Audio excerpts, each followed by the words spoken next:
Bonjour à tous. Aujourd'hui, je vous propose en interview de projet du jour un pavillon que l'on a rénové à Bourges. C'est un vieux projet de 2012. Vous voyez les photos de l'existant, typiquement le pavillon années 80. L'entrée avec sa petite cloison, dont tout est évidemment été très ancien. Les vieux meubles de récupération, l'escalier juste derrière la cloison d'entrée. On est dans des teintes chêne foncé, carrelage moutarde, de teintes pêche. Bon, c'était quelque chose de très, très peu lumineux, très lourd.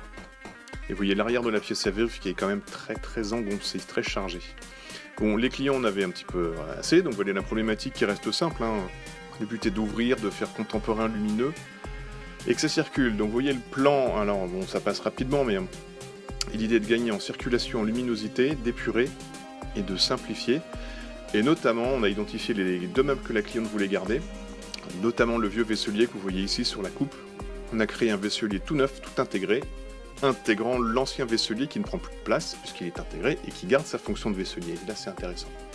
Vous voyez les croquis de conception, donc on a retouché à peu près tous les éléments de cette grande pièce à vivre, en mettant les vieux meubles en valeur, en créant notamment ce meuble d'entrée qui a un rôle majeur dans les circulations, et on va passer en 3D, donc ce sont de vieilles 3D, mais on voit le principe de gagner des circulations, on voit le vaisselier avec le nouveau vaisselier dedans, on garde le meuble d'entrée, on repeint la cheminée qui allait centrale et on crée un grand coin salon, salon détente, salon télé avec cette banquette qui intègre le meuble télé. Donc on fait deux fonctions en une, on gagne de la place, donc on est fonctionnel, on gagne du confort, les câbles sont cachés donc il n'y a plus de poussière à faire, donc c'est que du bonheur. Et voilà les photos de la réalisation, le meuble d'entrée. Donc vous voyez que c'est conforme au croquis, donc on a toutes les fonctions, toutes les petites niches qu'on a dessinées ont été réalisées.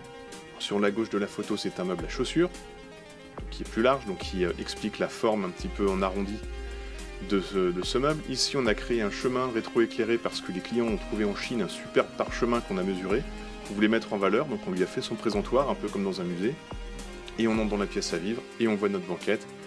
On a épuré, on n'a plus le principe d'entrée parce qu'on a ouvert la cloison sous l'escalier. Donc moi je joue beaucoup avec les ombres et avec les lumières parce que ça crée des ambiances, et là on le voit vraiment typiquement, et c'est simple à faire. Notre cheminée centrale. En panoramique, voilà ce que ça donne de ce côté-là.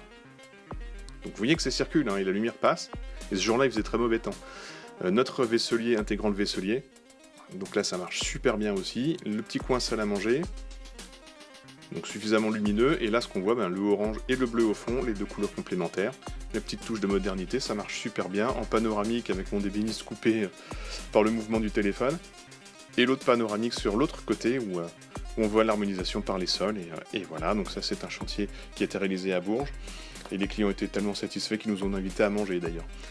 Atelier Guillaume Verret, architecture sur mesure conçue en temps réel. À très bientôt.